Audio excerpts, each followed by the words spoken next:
Ladies and gentlemen, welcome to the Above the Bar podcast, where each week we belly up to the bar with a new guest, find out what they do, who they are, and what makes them great. So sit back, relax, and enjoy.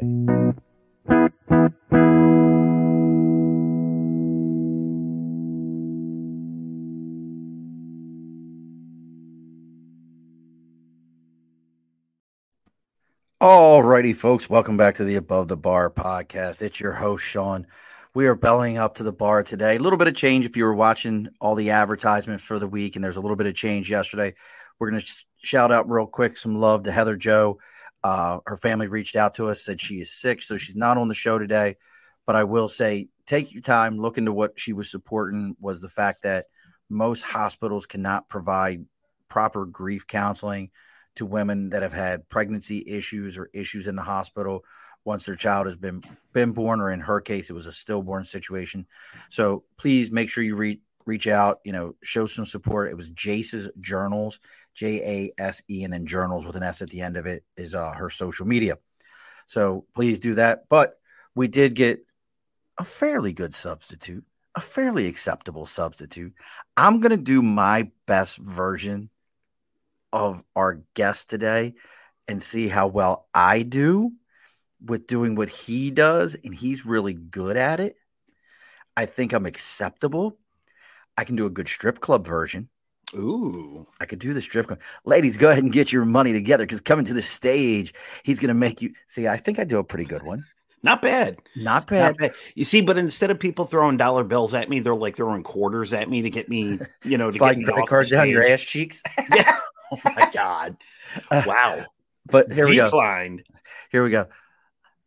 And in this corner, weighing in at a whopping 215 pounds, the thriller from Lark Street. I can't think of nothing else. Fuck it. We're here. Welcome, Mike, the voice of Albany Sports, Falvo. Thank you. And that was not a bad introduction. I got to give you credit for that. I appreciate that. What's up? Big Nate's already jumping on with us. That's my brother from back in Maryland. So let's go ahead and get the show, get some house cleaning done so we can get into this. As always, over my right shoulder, for those of you that are watching us, the big silver screen here. Let me slide the mic for a minute. That's my right shoulder. Yep, that's my right shoulder. That's your nothing. Yeah, but the wall looks like children haven't destroyed it, so that's good in my book. But we've got sticker and a cause. So if you got something you're supporting, you've got your own podcast, you've got your own sporting thing, you've got a charitable organization, whatever it is, if you reach out to us on YouTube, Facebook, Twitter, Twitch, LinkedIn, they're all the Above the Bar podcast. Even our email is the Above the Bar podcast at gmail.com. Reach out. Let me know what it is. I'll tell you where to send the sticker to, and then we'll read about it live here on the air, and all four of our listeners can go ahead and check it out. There may be four, but they're very loyal. They're very loyal for. Now we're actually doing pretty good. The show has definitely grown over time here, but we'll all hear about it. We'll check it out and we'll see what's going on. So make sure you reach out to us again, sticker and a cause.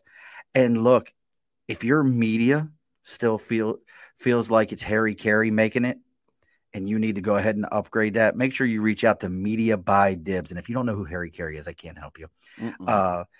Go ahead and reach out to Media by Dibs. Media by Dibs on Instagram and on Facebook. And if you look him up on LinkedIn, it'll say Andrew Dibble. That's Dibbles. And let him know, belly up to the bar. He's going to give you a 10% discount, and your first consultation is free. I couldn't remember the word consultation. Like, I don't know why I do that here of late. Like, it's getting bad for me. Where it's okay. It's a big word. I know you have trouble with those. It happens. It's tough. Tahi. Yeah, what are you trying to spell? THE. Tahi. I love that one. So, Mr. Mike Falvo. Yes, welcome to the bar, brother. Pleasure to be here, man. I got to tell you what, I absolutely loved the intro music. It was very nice. It was very calming, put me in a right frame of mind. And then I saw your face, and that frame of mind went out the window. Shit all over that. It's like you said off the air, you got a face for radio, brother. That's all I got to say. Look at it. I mean, but you know what? Now I keep selling my shirts. I even wore this shirt special for you today. Oh, see? Look at that. Ooh, very nice. We've got Mine's actually in the dryer as we speak. and for those of you that aren't watching the live, you're listening to this. I've got on my International Professional Wrestling Hall of Fame shirt, which Mike is the media I mogul am for. I am the director of media relations and social media for the International Pro Wrestling Hall of Fame. So anybody that follows us, any sort of social media that you see that comes across Facebook, Twitter, Instagram, whatever, 9 times out of 10, it's coming from this noggin right here. So I apologize in advance. But yeah, I do all the social media and everything for the International Professional Wrestling Hall of Fame. We have induction is going to be this August. You were there last year, so you kind of Yes, saw it firsthand, and all the cool stuff that's going to happen is going to be even better this year. And that's what, August 26th, 27th? yep, the last weekend in August, 26th through the 28th, at the Crown Plaza Albany Desmond Hotel, which is downtown right near the airport. Beautiful hotel. Absolutely gorgeous. If you've never been there, beautiful, beautiful Yeah. facility. It's iconic it's like really is the iconic Albany Hotel Mm-hmm. because it's like a small village inside the way it's done. It is. So It's really cool on the inside. If you've never been there, go there. Check it out. If you're coming into town, you need a place to stay. That's the place to go. and see now, and Mike Latuna and everybody will be nice to us because we plugged it a little bit. Mm-hmm. If everybody remembers me, hopefully it all works out. This is going to be my way of holding Mike's feet to the fire. We're going to be broadcasting from again this year there. That's the plan. We had a blast last year. Hands of stone, Ronnie Garvin. Oh, still looks like he could whoop your ass.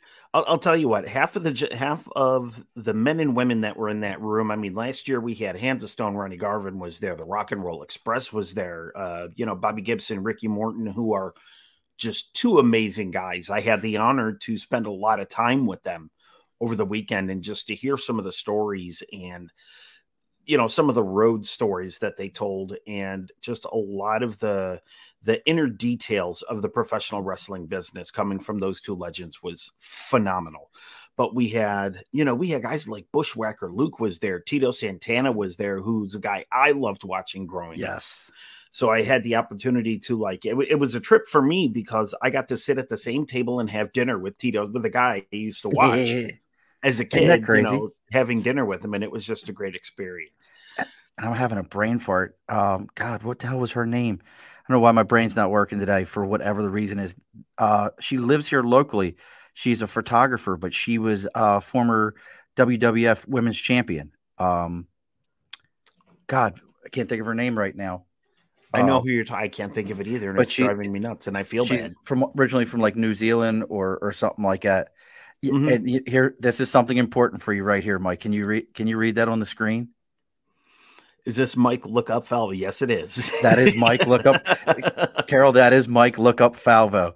Because for those of you that follow me on social media, I always post a picture when we would go to the lacrosse games of me up in the 200 deck as Mike's down doing his announcing for the Albany Firewolves, which had a phenomenal first season. They made it to the playoffs. We've already got our season tickets, my son and I. Mm-hmm. So we got season tickets again for next year. But I would always post the pictures and tag Mike and go, look up. That was his way of knowing what us assholes here. And he would always send me Facebook messages of the back of my head, which I thought was really weird. But right. Well, I mean, that's just how I recognized him. Yeah, true. True.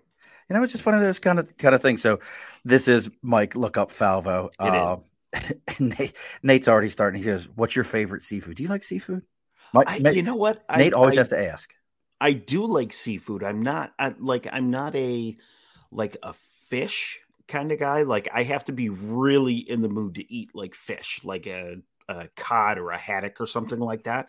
But you give me like some crab legs or some shrimp or some lobsters and I'm all over it. You got to get you some good grouper or something like that. Like, yes, some real see, you're used to like mass produced like tilapia, shitfish. Like, yeah, you got to get you some like real good, like deep sea fish. Yeah. Like legit good mahi-mahi is like so dense. It's like You can make burgers out of it. I mean, I'll eat salmon. I love salmon. That's probably my favorite, but like I have to really be in the mood to eat fish. Yeah, no, I get it. So we can talk about all those things, but Sure. let's talk about Mike for a minute. So you're originally from the capital region. Yes. No. I'm originally from Utica. Oh, home of chicken riggies. Oh yeah. Chicken Are riggies. I'd have to argue though. Like, what's your feeling? Utica, home of the tomato pie, or Philly? Utica. Philly's Nope, got the tomato Utica. pie too. But Philly. it's Utica though. It's It's Utica has Philly. got the Utica has got the best tomato pie because you can go anywhere in Utica and you can get a piece of tomato pie fresh that day. Sometimes you get it still hot, but I love it when it's been in the fridge for a couple hours and it's nice and cold. It's one of those foods that you can eat hot or cold, but I love it cold. Same thing with chicken riggies. I prefer cold chicken riggies than I do and don't get me wrong, like fresh hot chicken riggies is phenomenal. But you give me like chicken riggies next day, I will tell you folks though that Utica is an interesting city, and then they have Utica greens, which is what I like. Oh, yeah. Utica greens. These are like, it's a small Italian community inside of like mid-central New York, Utica, and they have their own like personal Italian foods that, like I said, Philly's the only other place that I know that does tomato pie, and nobody else does the other stuff. So grew up out in Utica, joined the chair force. Had to go there. What? What did I do? Chair force. What was your favorite flavor of crayon at lunchtime though? I've talked about this 100 times on the show. This is like the weirdest thing to me. So the crayon thing, I retired in 2014. It didn't exist. It wasn't a Marine Corps thing. Right. And then all of a sudden, I was probably out for a couple of years, and I would see these posts like, "Oh, crayon eater, this, that, and the other," and I'm like, I don't get it. Like, I get it. Like, you're an imbecile and you eat crayons, but we just got called shit like idiot, dumb jarhead. like we went right to the root of it all. Just, you're a fucking idiot jarhead, aren't you? You know, when you smile, your heart slows down, huh? You know, just too much activity for the brain all at once. That's like a rule in the Marines, wasn't it? You weren't allowed to smile any time of the day. Oh, look, I can tell you for a fact, there was a lot of years there is not a photo with me smiling. People would be like, "Why ain't you smiling? Take the fucking picture. Just take the picture. Shut up. Take it. Just take the picture." Oh, I mean, boot camp was my father, when him and my mom came to see me graduate from boot camp, my dad was standing next to me with his hands in his pocket. And you'd have thought that I had a bad tick. My eyes like popping around, and like, eventually I was like, "Dad, take your hand out of your pocket." And my old man was like, "What?" And the girl, we were at the bank getting like a Navy Fed account, and the girl at the bank just started laughing. She's like, "I get it. It's just a thing." Yeah. So now, I think this feeds into everything you're doing. Now, what was your MOS? And for those who don't know MOS, it's military occupational specialty. It's what we just called our jobs in the service. We just called it an MOS. So what was your MOS? When I first joined the Air Force, I was actually a personnelist. So like for those of you folks that were not in the military, if you had to re-enlist or you were applying for a new duty assignment, like you wanted to go to this base in Arizona or this base in Italy, I was the guy you came to see, and I took care of all the paperwork. I was a pencil pusher, what have you. However, when I was stationed in England, I was the retraining officer for the base. So like, say for example, you were military police and you wanted to come in, you wanted a new job in the Air Force. I was the guy you came to see, and we did all the paperwork, got you set up for training, et cetera, et cetera. Well, I kind of gamed the system a little bit. So I got into the system because I had always wanted to be a broadcaster in the military. So I got into the system and I kind of kept track of when jobs were available for broadcasters. Well, I lucked out because 4 positions had come open when it was my time to look for a new job in the Air Force. So I said, "Oh man, I got to do this." So I threw caution to the wind. I went to my supervisor and I threw the paperwork in front of him and I said, hey, look, I want to do this. Let's make it happen. And they made it happen. I did that from 02 to 06, and then 06 through the rest of my military career, which ended in 2013. I was military broadcaster. I was a news multimedia journalist is what they're called now. But back then I was a combat correspondent. So like anybody that was stationed overseas and is familiar with the American Forces Network, or AFN, anytime you saw AFN news, I was one of those guys. I want to get a new soundboard, because right now I just wish I had that old ding ding ding ding ding ding ding ding ding ding ding. The old breaking news ticker. Yeah, exactly. I wish I just had that right now. That would be so perfect. So now, when you were doing that, was it just, were you handed copy and told, here, read this? Or, I mean, what was, like, were you specialized in something? Because whenever I think of, like, AFN, I think most of it's very fluff, very here. This is what you're going to say. Like, you're not getting hard-hitting journalism out of AFN. Or was there an end to that where no people could actually go and find real stories? Well, there were times when we could find real stories, but a lot of what we did was one of the mottos that stuck with me, and it still sticks with me today, is we would tell the stories of the military that never got told. Because a lot of times in the mainstream media, and I'm not knocking mainstream media at all, because that's what I did when I got out of the military, and some of my close friends are news reporters, anchors, and they do very hard work. They work very hard, really good folks.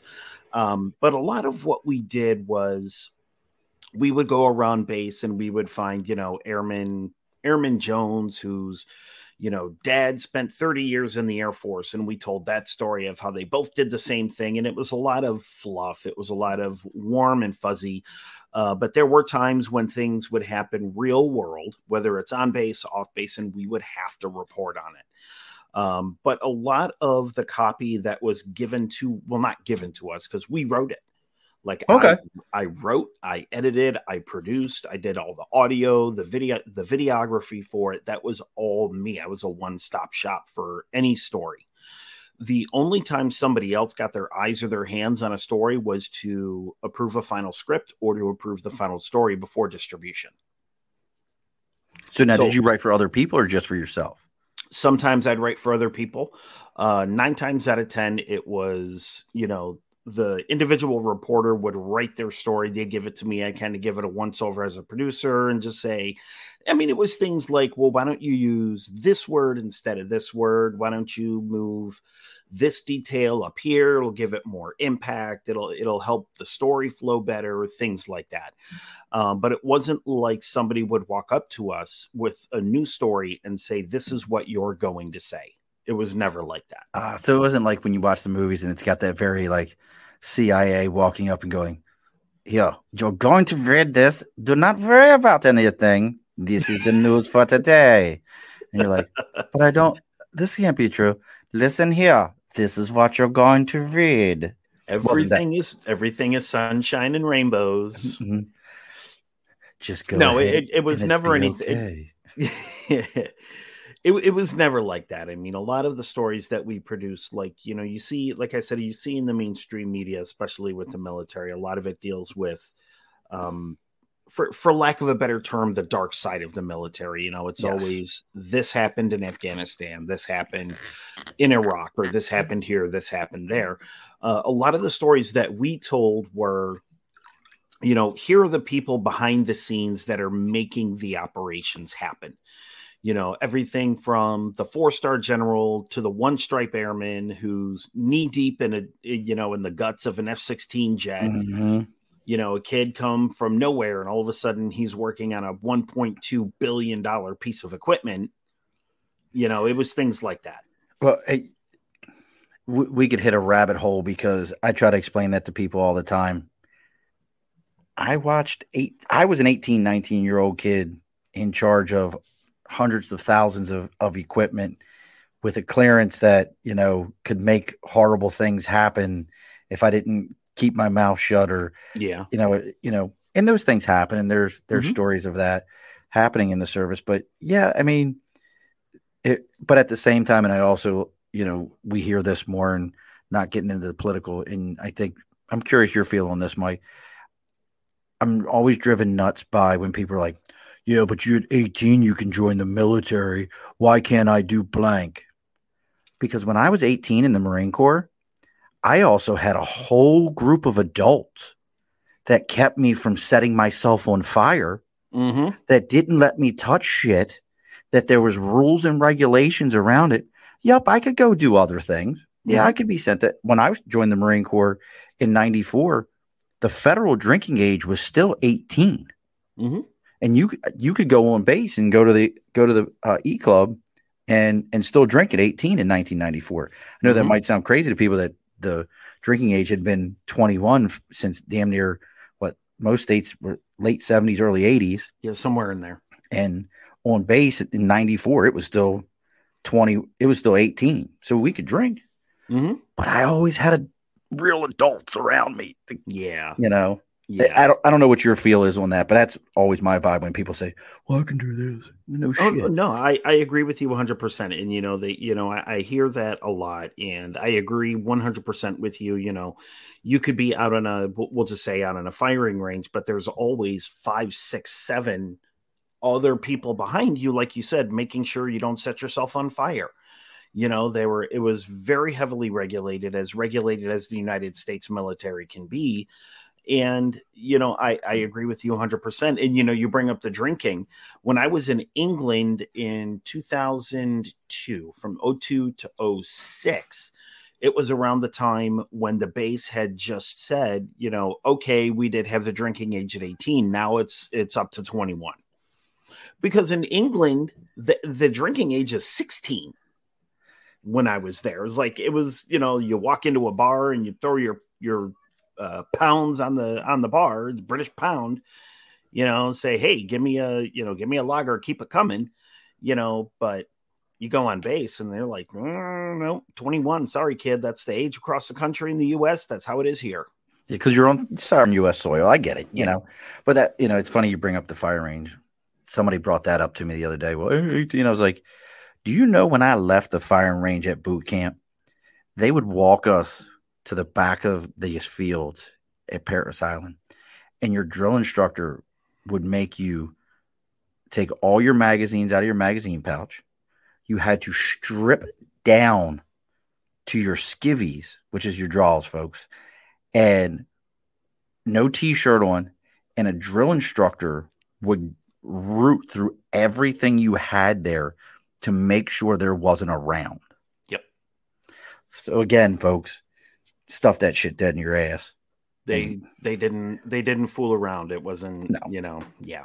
And I never had access to my rifle when I was in the Marine Corps. That shit was locked up, and I didn't want the damn thing because then I'd have had to hang out in a barracks. But so you did that till you said you got out in 2013? Got out 2013, then moved to Arizona, spent a year in Phoenix, Arizona, working for a news station out there.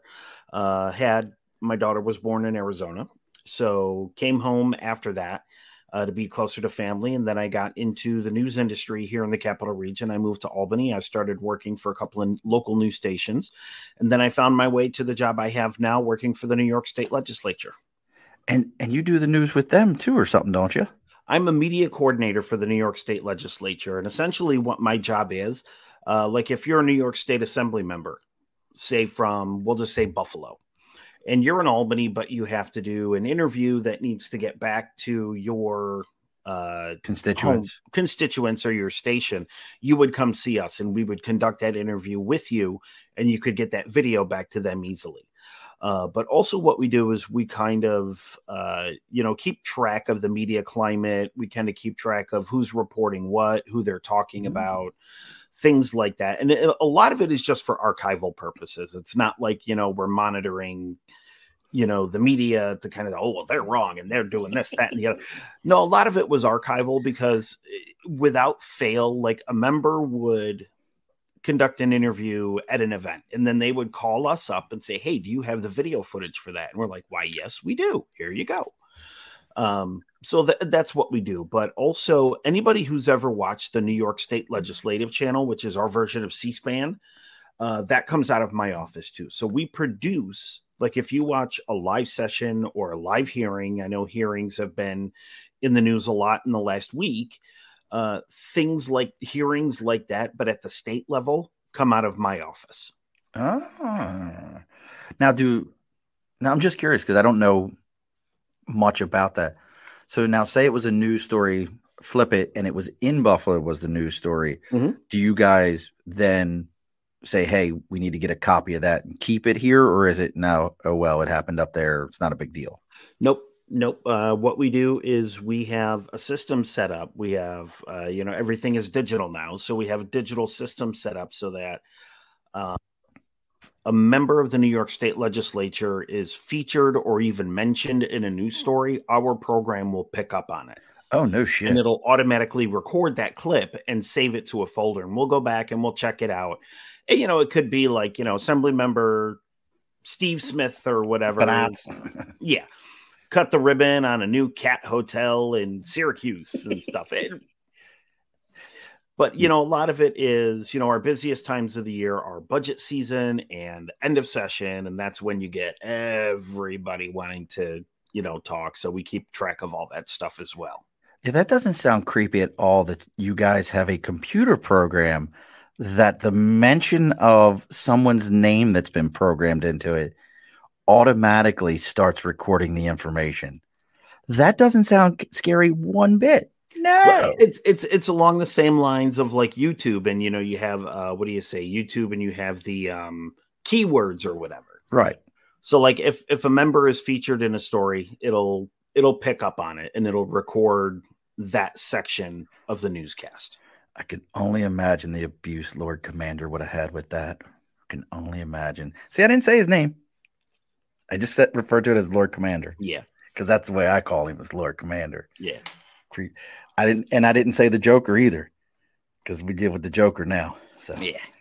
And I didn't say nobody's name, and you didn't say nothing. This is all me, because this is my bar. I can say whatever the hell I want to say. It's your bar. It's your show, brother. Yep. But so you're into this. Mm-hmm. And I mean, that's some pretty steady work. I mean, let's call that what it is. I mean, that's steady work.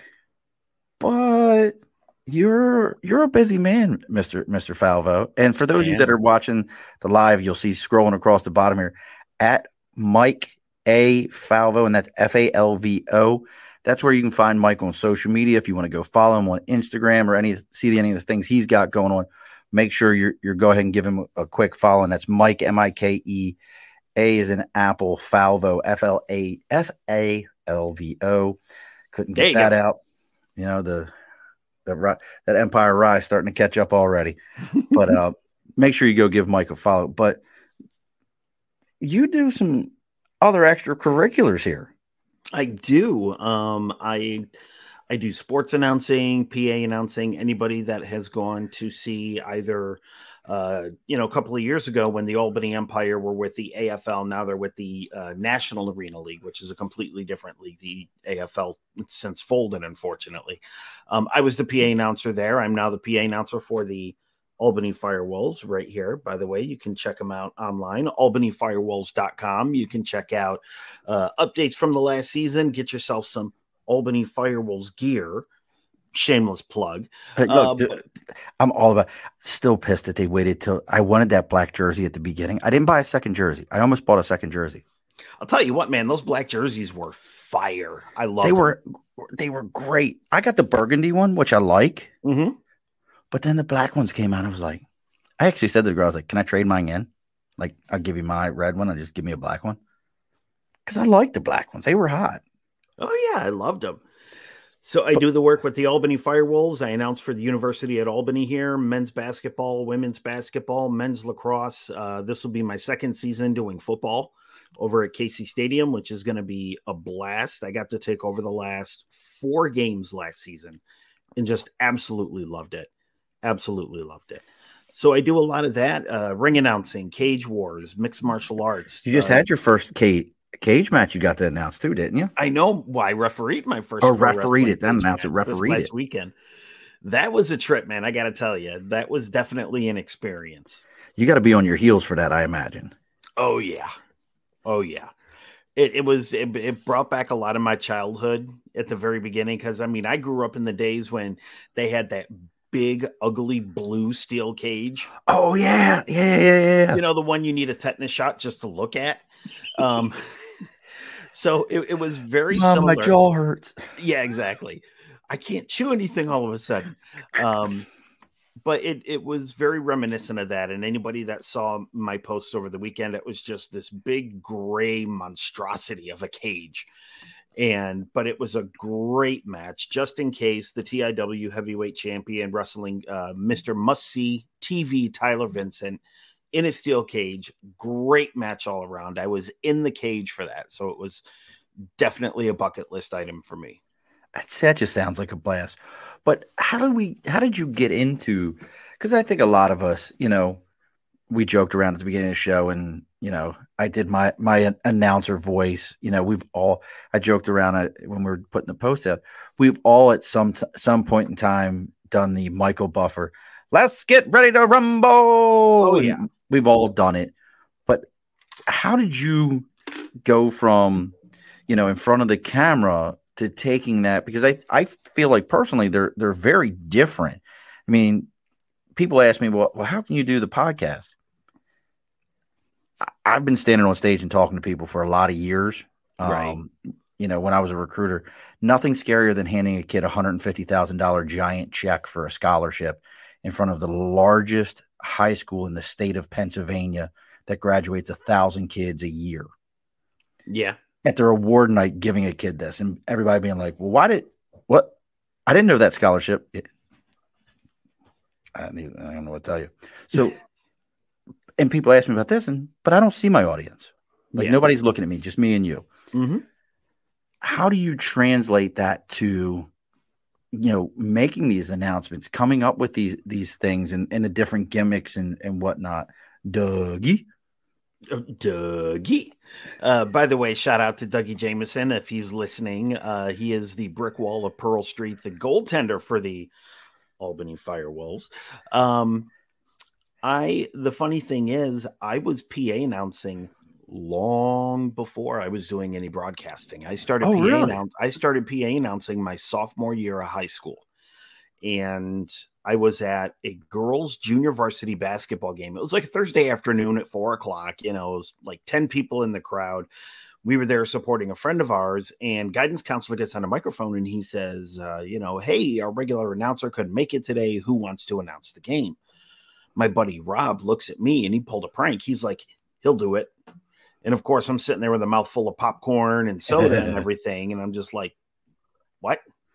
So I announced the game, and a couple of days later, the coach walks up to me and he says, hey, you did a really good job. Do you want to keep doing it for us? And as they say, the rest is history. Now, getting to the level of the Firewolves and the Empire. Different animal. Oh, completely different animal. Because for the Empire, I went through a whole audition process.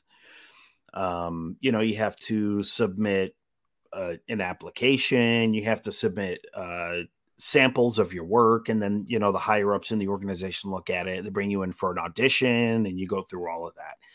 My initial Empire audition was for 3 people.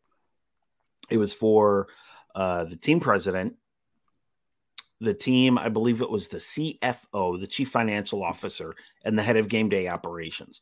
And they sat in different parts of the then Times Union Center. And they give you a script and they say, okay, read the script in your best announcer voice. And that's exactly what I did. And I got the job. What did you have to read? Do you remember? Not word for word, but like one part of it was, we just call them reads. So like if you go to a game at the very beginning of the night, don't forget to check out Joe's Pizza located on the concourse and blah, blah, blah, stuff like that. Then we'd have to read starting lineups. Then we would have to do a couple of in-game announcements like personal foul number 25, Joe Smith, things like that. But the toughest part was they would give you 30 seconds of ad lib. So it would be like the 30 seconds right before tip off or right before face off when there's really nothing going on and you've got to pump the crowd up to get them ready for what's about to happen. They just told me, they're like, you got 30 seconds. The game, this is the situation. Go. And I had to come up with stuff. Yeah. You do good with that. And I had to come up with stuff off the top of my head, but I had to make it 30 seconds. So you have to kind of think in your head, okay, how long have I been talking? And there's no clock that you can really, like for the audition, there's no clock you can look at. So you can't sit back and look at the clock and say, all right, I got 10 seconds left. I got 15 left. You just go and you have to guess in your head where that 30 seconds where that 30 seconds is. But then I go back to my broadcast training. So I already knew. Oh, you got a clock in your head. I got a clock in my head. I can sit there and say, okay, I've said this many words, this many sentences. So in my head, I'm like, all right, I've already spoken for 15 seconds. I got 15 more. Here's what I can squeeze in. So I automatically had that timed. So my broadcast training actually came in to help me during the audition. That's wild, man. So you now, which was the first one then in this area? Was it the UAlbany stuff? Was it the Firewolf stuff? Because when I met you last year, you were doing the wrestling and you were doing some announcing around that area. So I know that stuff was going on. But what was in this area kind of helped to create you as, and I'm coining this, and I don't give a shit what anyone says, as the voice of Albany sports? It was actually RPI. RPI men's and women's basketball was what started me off here in the Capital Region. No, that's a bucket list item for me. And I've been talking to the folks at RPI for years about, hey, if you need somebody for hockey, call me. I hate hockey. Really? Bro, I didn't grow up with it. So like when people, but I do like Shorzy. I haven't seen that yet. Oh, my brother watches it and he loves it. My brother's a squid, by the way. I was born as with semen. I wasn't going to start my career that way. Yeah. But RPI basketball was the first one. And that actually happened in a Stewart's. I was with my daughter after work one day. I was in Stewart's here in Troy. And I just looked over on the bulletin board and I saw, do you want to be an announcer for basketball? RPI is looking for this, that, and the other. I called up the coach. Shit. Sometimes that's how it happens. There's that old adage, right place, right time. Had I not gone to Stewart's to get a bag of chips or whatever it was, I probably wouldn't be here today. Bro, that's wild. So it was just that simple. Like, oh, I'm gonna call. Like I could look at that Stewart's bulletin board all the time, and I'm like, what the hell's on this thing? Yeah, exactly. I just happened to look over and I saw the words PA announcer. And I said to myself, I said, I haven't done this in a couple of years. I really loved it. I really had fun with it. I'm going to give it a try. So I called the coach. We talked for a couple of minutes. I went down. He handed me a microphone and said, here's my starting lineup. Let's hear it. Read the starting lineup. And after I was done, he just looked at me and said, here's what we're paying you. This is when you need to be here. Here's our schedule. And I was just like, excellent. Sounds good. Sounds good. I'll see you then. But then after that, I kind of got the bug again because I really loved doing it in high school. And, I got the bug again. So I said, you know what? Let me see where I can take this. Then now, what did your wife say, though? Like, was she like, no, we're not doing this. We're not doing this. She was supportive. She was definitely supportive. But it takes a lot of time out of the house, and especially when you're doing, we'll say RPI, UAlbany basketball and football and lacrosse and men's soccer and women's soccer. And then you throw in mixed martial arts once every, we'll say 2 or 3 months, excuse me, once every 2 or 3 months. And then you add in the Albany Firewolves. And it's a lot of time away from home. It's a lot of time outside, a lot of time other places. So now, do they like to travel with you for a lot of this stuff? Or I know like the MMA stuff would be later in the evening for the kids and all that, but do they like to travel to a lot of the games or they could care less? Just me. Just you. Just me. Oh. Just Call me. me up, Mike. Call me. I'll go. Aw. I'll go with you. That makes me Aw. sad. It makes me sad. Oh, Mike. But so I mean, but it sounds like you had, to do this, you had real formal training. Obviously, the first time you did it, it was kind of a fluke thing. The coach said, "Here, you do it, knock it out." But you had some real formal training. If somebody was looking and said, "Hey, look, I think I've got a good voice," as we joked around, I got a face for radio. If somebody was looking to do this, what would be some of the things that you would recommend if they were serious about it? Not just, I'm going to go do it once and then move on. I'm talking like you want to do something like this. Because I wouldn't have a clue where to start. Right. The best thing to do is, research what you want to announce. Let's say, for example, you love basketball. You want to announce basketball. Get on YouTube and look at some of the PA announcers from the NBA, from the NCAAs. And I'm lucky enough that I have a handful of friends that are at that level. I'm very good friends with a gentleman by the name of Mark Fredo, who is the PA announcer for the Washington Wizards. He's a PA announcer for the Washington Wizards, New York City Football Club. I mean, if you've ever seen Showtime Boxing, you've probably seen the guy. He's in my opinion, one of the best NBA announcers out there. I'm friends with a gentleman by the name of Sean Parker. He is the PA announcer for the Minnesota Timberwolves. I'm friends with the PA announcer for the Cleveland Cavaliers. It's crazy, but you have those outlets there so that you can say, hey, this situation came up. How do you handle it? I would do it this way and announce it this way, that way. But look at some PA announcers. Look at the way that they announce. Most importantly, you have to find your own style of announcing. So if you go into, let's just say, a mixed martial arts cage and you say, I'm going to be the next Bruce Buffer. There's only one. There's only one Bruce Buffer, and be the first you, be the first, be the first Sean when you get into the cage. Don't get in there and try to be Bruce Buffer because A, you're not Bruce Buffer. You're not going to sound like Bruce Buffer. 2, the audience will pick up on that. The crowd will pick up on that, and you will automatically be labeled the Bruce Buffer knockoff. And 3, if Bruce Buffer hears that you're trying to do the best Bruce Buffer you can, you're in trouble. Is he one of those kind of guys? You think he would come after somebody over that? I don't know. I don't know that world at all. Is that a thing? That's my thing. Why are you trying to do my thing? Kind of a world. Yes, that would be like me getting into a boxing ring and trying to play off "Let's get ready to rumble."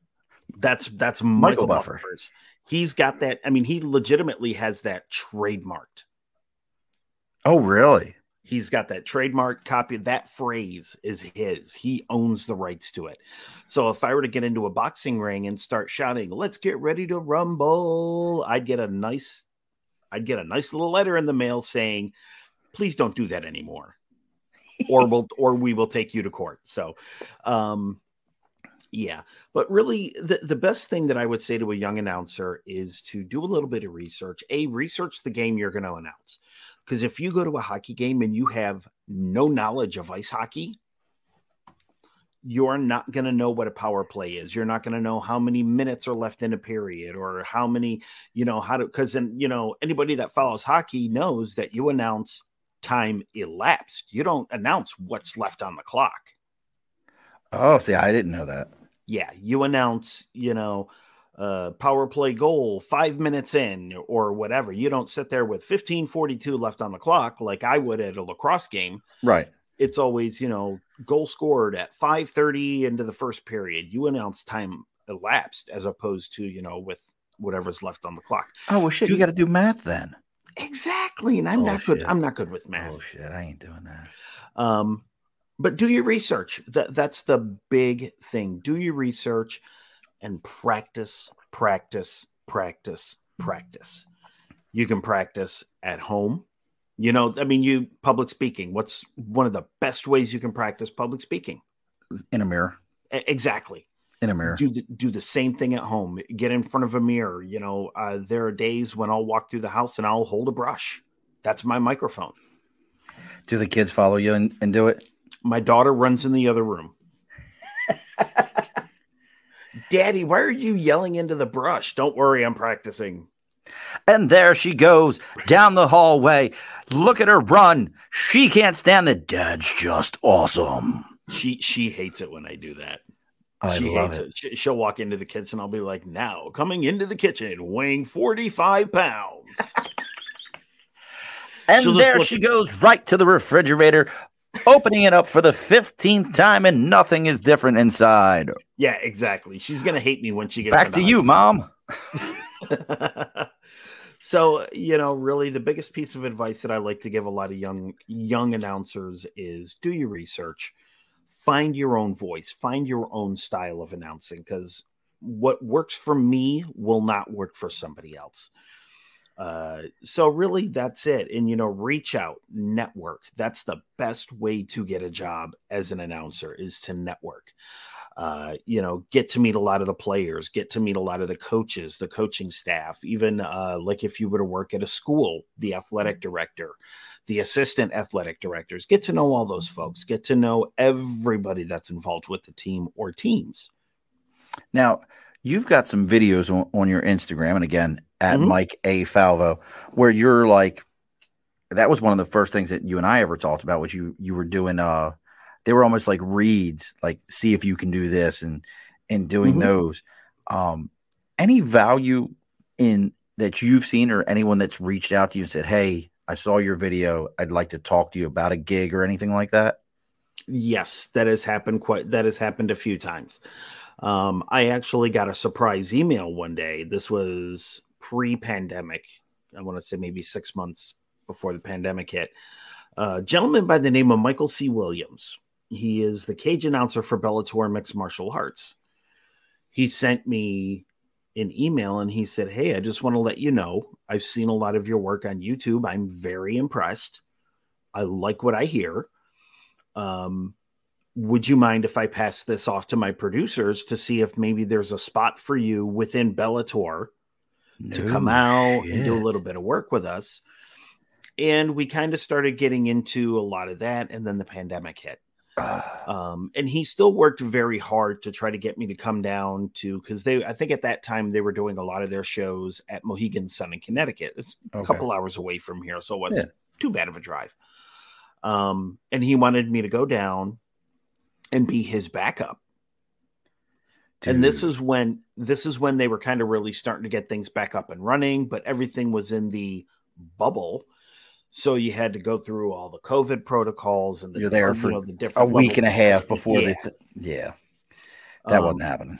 Yeah, financially they just couldn't do it, and every time he go down, he was negative. So I would just be there doing nothing. But I like getting paid to do nothing, though. I know. I'm into it. And as far as you're concerned, I was in the Air Force for 12 years, so that's what I did. Look. Let me tell you one of my first experiences with the Chair Force. My first experience ever. So I was out on the left coast, and there's I don't know if it was an Air Guard base or what it was for California, but it was kind of interesting.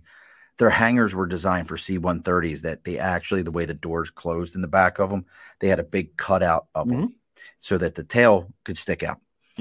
So we're out there I don't even know what the hell we were out there for. I think it was like CAX, WTI. It was some weapons training thing we were out there for.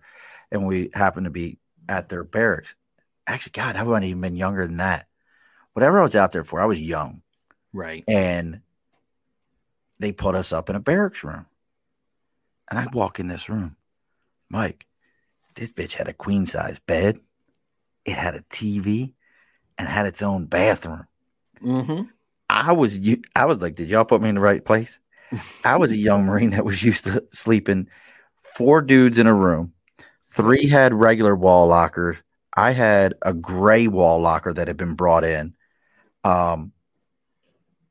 Physically, at one point in time, we had roaches in our barracks room. And I'm like, what the? Like, bro, I grew up in the city in Baltimore. Like that, I don't play that game. That is and I moved the wall locker. Well, wherever they had brought my wall locker in from, it must have had them, and they nested on like this spot on the wall. You could see the little black eggs, and I had to like scrub the whole wall down. I was like, I'll be damned. Yep. I'm used to living in that. And then all of a sudden, here I am in this like, and they're going, yeah, they're closing this base down. I'm like, for what? I'll move here. Y'all want me to move here? Even the E Club was great. Like the E Club they had there, I might be showing my age, but do you remember the Coors Light Silver Bullet Wolf? I don't. So Coors Light, right around the same time the movie Stephen King's Silver Bullet came out, they had an advertising campaign for Coors Light where it was a werewolf and it was Catch the Silver Bullet or something along those lines. Right. And my mother owned a liquor store and a bar, so we had some of the different stuff. Well, there was actually some of these places would get a full-size werewolf display. This E Club had one. Oh, no way. And I was like, oh my God, this is the Coors Light Silver Bullet. And some of the older guys that were in the bar were like, how the fuck does this kid know this? I'm like, I explained it. But yeah, and it like that was back when like do you remember painter's caps? Are you old enough to remember when they like Pittsburgh Pirates used to the whole team wore painter's caps? Yeah. So that was my Air Force experience, my first one. The other one was when we were in Albuquerque, New Mexico, and I've told this story on the show. Went to go walk off the airfield, off the flight line, because we were going somewhere, and I went to go walk off, and my CO, Colonel Henderson, him and like the exos start screaming at me. I'm a sergeant. They're like, Sergeant Murphy, get back. What are you doing? No, actually, it might have been it was a staff sergeant. They were like, Staff sergeant, get back. I'm like, what the fuck is going on here? What? Don't cross that line. Cross what line? Red line. Well, we don't have that in the Marine Corps. It's a fence. It's fenced off. If you walk the airfield, who gives a shit? There's not a road that just like right next to it. Well, as I'm getting closer, here came two Air Force MPs coming down the road, like just looking at me. And my CO at the time was like, Murph, he's like, they would have jumped this shit out of you. Oh, yeah. Over that. I was like, really? I was like, how stupid is that? I was like, if you don't want somebody to walk off the flight line, put a fence. I was like, so those were I didn't have a ton of Air Force experience. Yeah. I did have the crew chief for Air Force One was in my course for my gunny's course, E7 course. He was in there, and then the pilot and co-pilot came to his graduation. Oh, that's cool. Yeah, that was kind of neat. We had like they gave us all like whatever the candy was on Air Force One at the time. They had like usually like a little box of M&Ms or something. Yeah, something like that. You know, we had that going on. But to go back to what you're doing now, you do like, because I see you do it at the Albany Firewolves, and I love my Firewolves. I'm a fan. My son Dylan goes with me to all the games. He's my road dog for the games. And if you're in the Albany area and you want a good, fun, reasonable night where dad will enjoy it as much as the kids will, because somebody might get punched in the face, go to an Albany Firewolves game. And if you've just never watched indoor box lacrosse, I say it all the time, go ahead and Google or go onto YouTube and look up War on the Floor is the name of the video. War on the Floor. Oh, it's if you've ever wanted to watch a video and then you end up running through a wall like the Kool-Aid Man, it's that video. Yes. When it comes to box lacrosse, I was a casual box lacrosse fan when I came into the Firewolves. Like, I knew about it. I had seen maybe a game or two here and there. I enjoyed it. You know, I wasn't really super into it, but when you get to sit as close as I do, because I sit right along the boards in between the penalty boxes. So you sit right along the boards and you see everything up close and personal. I mean, it's insane. It is insane just how fast and intense the game is. And you will become a fan instantly. No question. Now, you created we were talking about Dougie. Dougie is our goalie. And every time, there's a save, you do Dougie thing and the Who's House, the Wolf Howl. Can I put a suggestion? Can I put a suggestion in the suggestion box? Of course. I need every time we send someone to the penalty box, I need the classic na na na na. We ran that a couple of games at the end of the game. So like if it was like, oh, what game? How did I've never know. How did I miss that? Na na na na. Hey, goodbye. And then put them in the penalty box. I think it was against one of our games against Georgia. It was the Swarm. Yeah, that was Georgia Swarm. And it was a relatively close game, but it got to a point in the fourth period when they just weren't going to come back. I mean, there was just no way. We beat the hell out of them. I remember that game.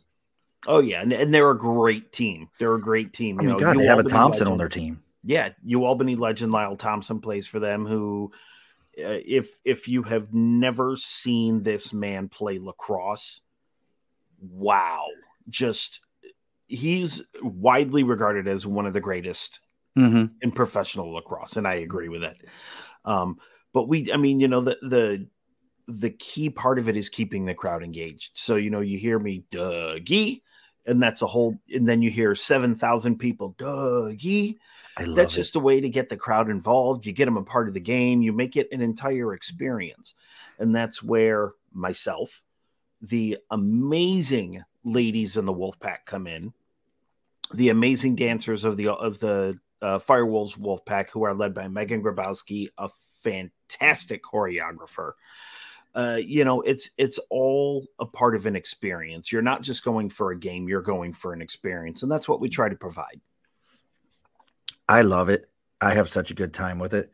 Now, that kind of brings up my thought, though, is have you tried to, hey, I'm going to throw this in there and we're going to say this.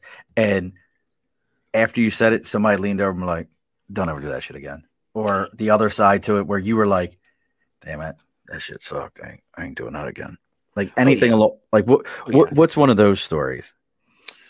And just so you know, Terry from the ticket side of the Firewolf, Terry. Mm-hmm.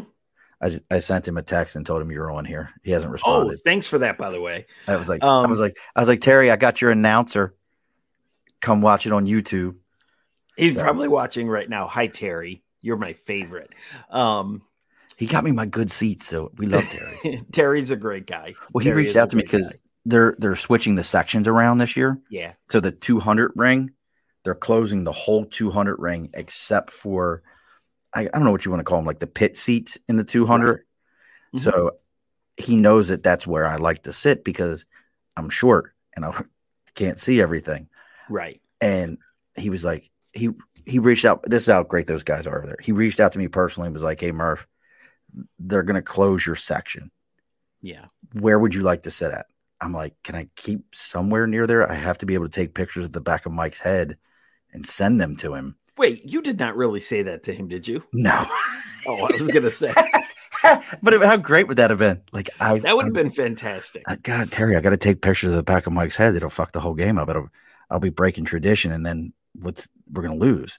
Yeah. But no, he was like, no, we can work something out. And he was able to get me in actually what is probably a better seat per se, and just great a bunch of guys. But I'm back to my question. Yeah. So what was something that either somebody told you don't ever do that again, or you were like, yeah, I can't do that one? There was a game this year, and we had a large group of VIPs were at the game. And it was a game when I was like really excited and I was really into the game, and I wouldn't shut up through the game. You probably remember the game that I'm talking about. It was like, but you're a talker. Oh, I am. But I went through the whole game, and the beautiful part about working with the Firewolves is that I'll do a game, and then usually the next day I'll get some notes, just say, hey, just want to let you know, this is what worked. This is what didn't work. We want to try this. We maybe want to do this, blah, blah, blah. I got a long text message from the boss, and I love him to death. His name is George Manius. Great guy. George is a great guy. I love working with him. And he sent me a text. He's like, yeah, you need to tone it back next game. It was a bit much. And this is what we noticed. We want to try this, and this, maybe dial back on this, and this. But there have been like, I would maybe something would happen. I'd make a comment and I'd expect to hear maybe a laugh or a chuckle, and I get nothing. And I'm like, all right, that's not going to work. Or I would make a joke. Look, this is for you, man. Hold on. This is for you. Right here. Makes me feel good right here. Yeah. Or I would get on my little headset and I would talk to the person running game day ops. Her name is Caroline Perry. And I would tell her, I'd say, hey, I'm thinking of saying this. And she'd be like, no, just no, just no, just don't. Is she the blonde haired lady you introduced me to? Sits behind you? Possibly. There was like you introduced me to somebody that was like a blonde that was sitting behind you. Yes, that was Caroline. Very nice person. Oh yeah. Caroline's awesome. Caroline is awesome. She's the head of game day ops for the Firewall. So like everything that happens through the course of the game, like all the stuff that happens, the t-shirt toss and the timeouts, she organizes all that. She gets all that stuff set up, and she's, in my opinion, one of the hardest working people in Albany sports. And I've told her that before, and she's just absolutely amazing at what she does. But there are times when she's like, yeah, let's give it a try. Like the whole thing with the wave that I started doing. The wave is always classic. Oh yeah, it's fun. Some people hate it, but did you hear about the Pollock that died at the stadium? No. He drowned in the wave. Oh my God.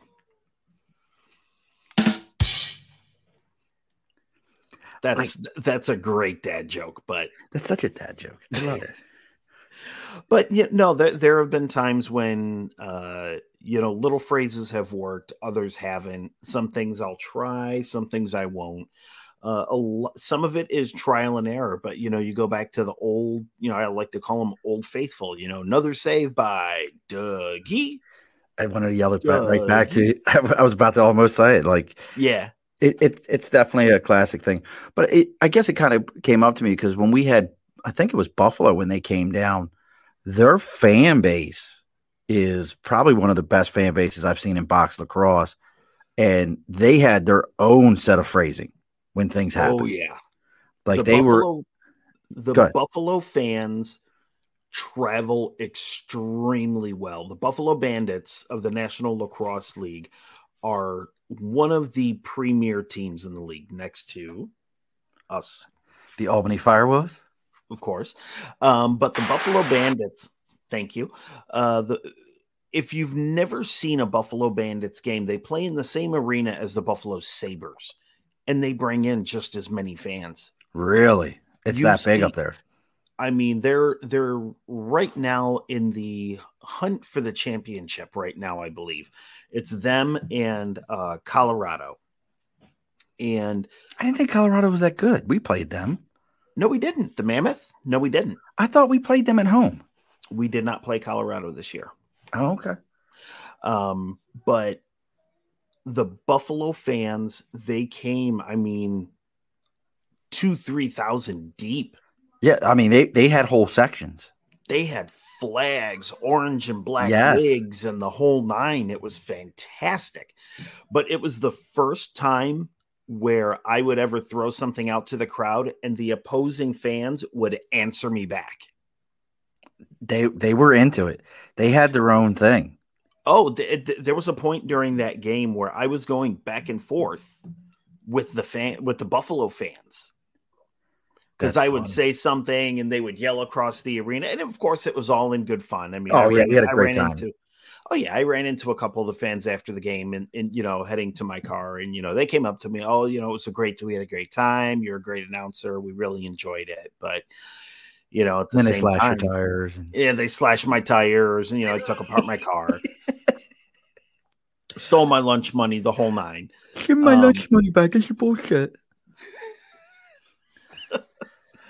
But a lot of when you ad lib, a lot of it is trial and error. Some things are going to work, some things are not going to work, and you just have to make mental notes of it.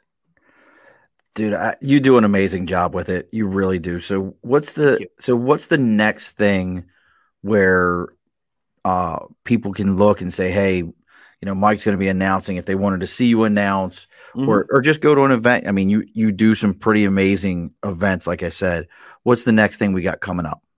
I have a couple of events coming up. July 2nd, I'm scheduled to be out in Buffalo for mixed martial arts. I have an event out there, and there will be more information on my Facebook page for that very soon. But at the end of July, July 22nd and 23rd at the Capitol Center in Albany is Mike Tyson's Fight Night.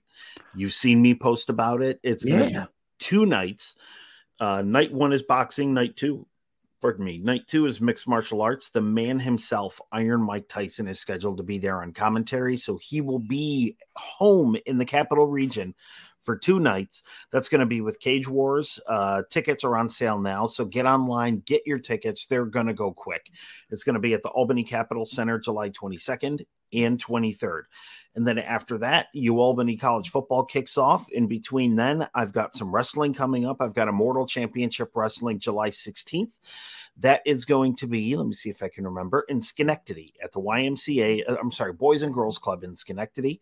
That's going to be a great event. Those events are always fun, always exciting to go to. I'll be doing some work with New York Championship Wrestling later on in the year. But in the very immediate future, July 2nd, I've got mixed martial arts out in Buffalo.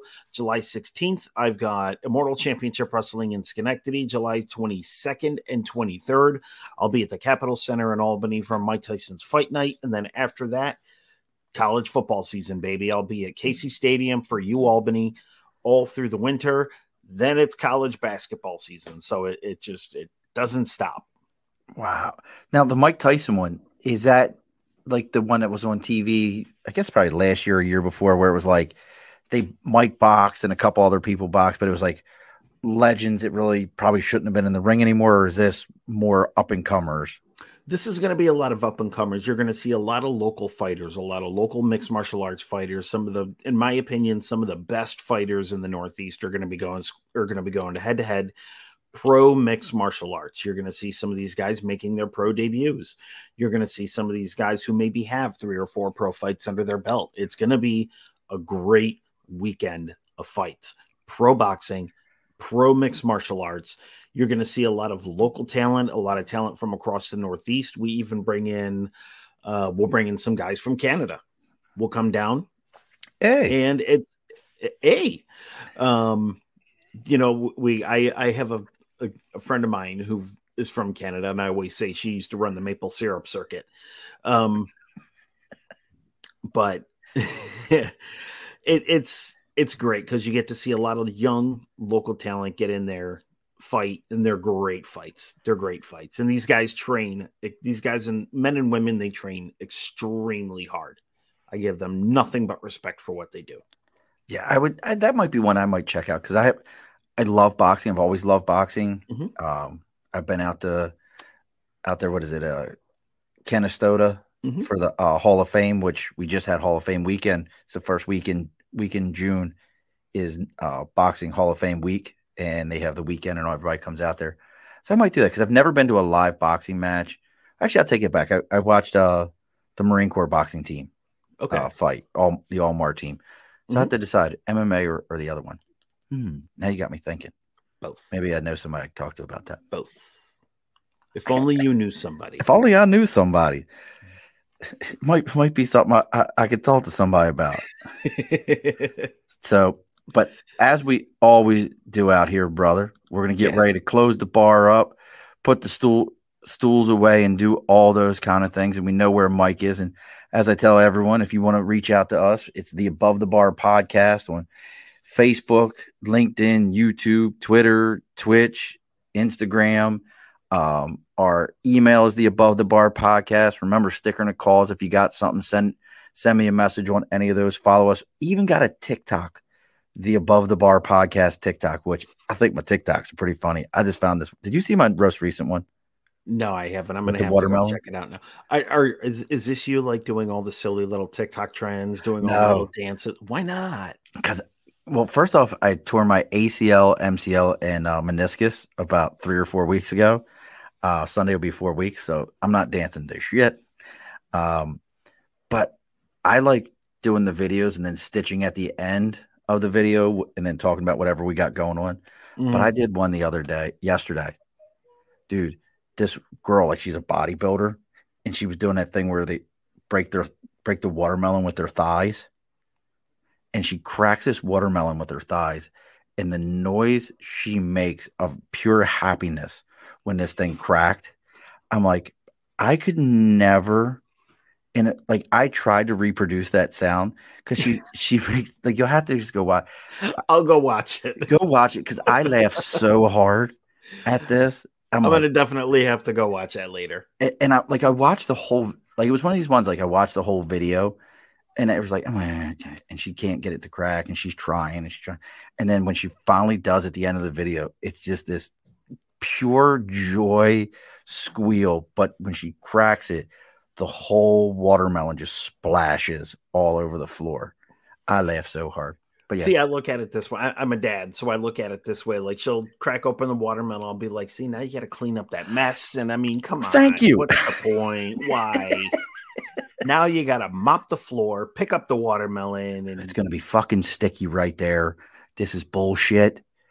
Yeah, that's when the dad in me kicks in. And I'm like, see, now you got to clean up this mess. You couldn't do this shit outside. You couldn't do this outside. Exactly. And now I'm going to deal with this. Get the dog away from it. Get the dog.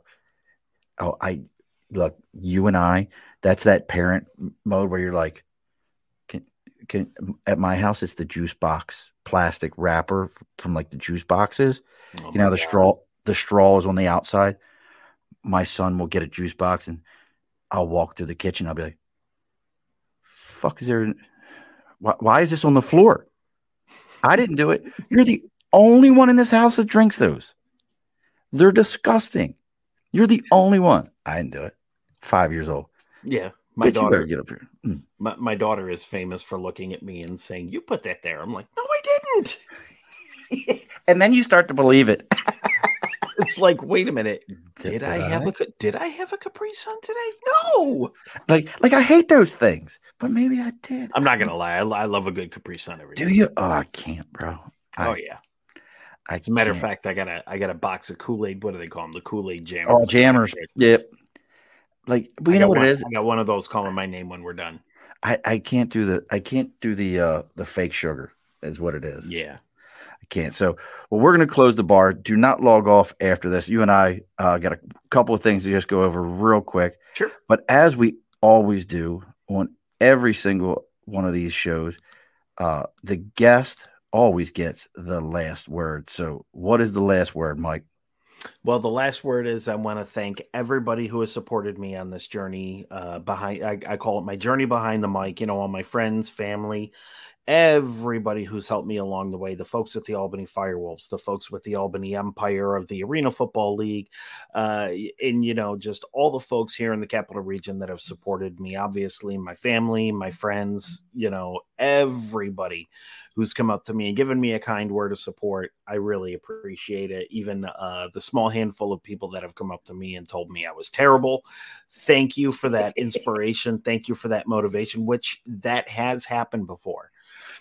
But I just want to say thank you to everybody who's ever been there and supported me along the way. And feel free, if anybody ever has any questions for me about how I got started, or if they're thinking of getting involved, shoot me a message. I love reaching out and talking to the fans. I love reaching out and talking to folks about announcing about sports. Just feel free to reach out. I'm there. But ultimately, I just want to say thank you to everybody who's ever supported me in this journey, all the way from my sophomore year of high school up to, was like a month ago, the end of the Firewolf season. All righty, folks. Be sure to push your stool in. This has been an Earplug Podcast presentation, found on earplugpodcast.com, iTunes, SoundCloud, and wherever your favorite podcasts are found.